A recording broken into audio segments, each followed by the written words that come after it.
was born with uncombable hair syndrome. Other implications that the condition comes with, like brittle bones and teeth and fingernails. I have experienced bullying, definitely. What they used to call you? Fairy floss, afro, mainly names like that. I have definitely learned to love my hair and come to terms with it, because it makes me unique and different than other people. I'm Sharla. I have uncombable hair syndrome, which is a genetic condition that I can't control, which makes my hair easily breakable and uncontrollably fuzzy. It makes my hair a lot different than normal people's hair and quite hard to brush.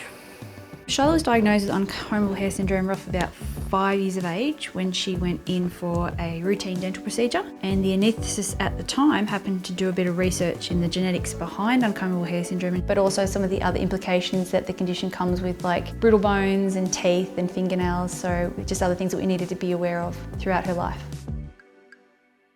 Well, this one is when you graduated kindergarten, and that wasn't too far from when we just found out about your hair. We noticed Charlotte's hair wasn't from birth because her hair was perfectly normal when she was born, but around 3 months of age when her baby hair kind of fell out and worn out, that's when this fuzzy kind of soft, fluffy type of hair was growing through, and that was probably our first indication that something was different.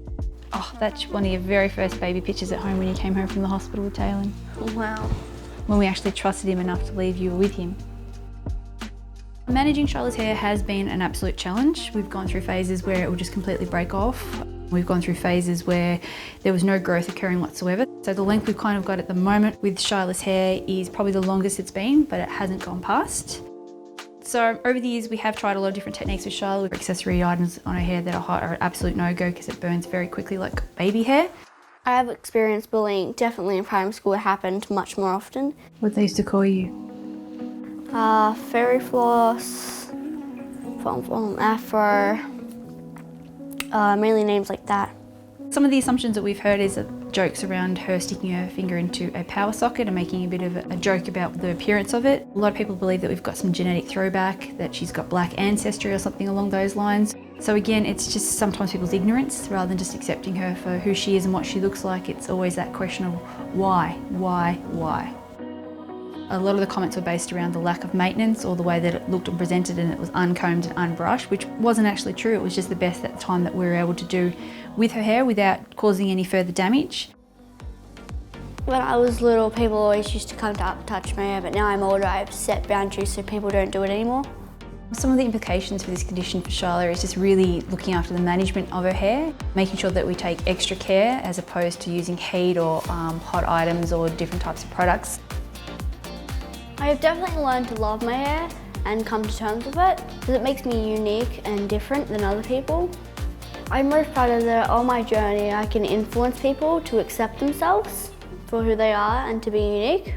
My favourite thing about Shy is she's a very creative person. I believe my sister's a role model because of how she posts on Instagram to raise awareness for people with her condition. We actually set up Shyla's Instagram because we wanted to connect with other people and we wanted to get some more insight into her condition itself and tips and tricks from a wider community. My hope for the future, I hope to continue to encourage people, believe in themselves and accept who they are.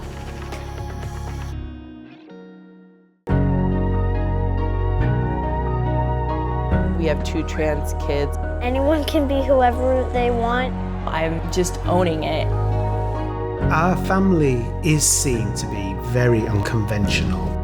So I had kids and I can't be hot anymore. Like, moms are hot too. People say I look like a pug, but I love pugs. I take that as a compliment.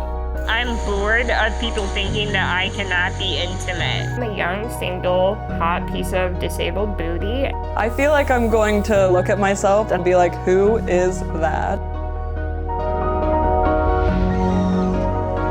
Life is way too short to be hiding.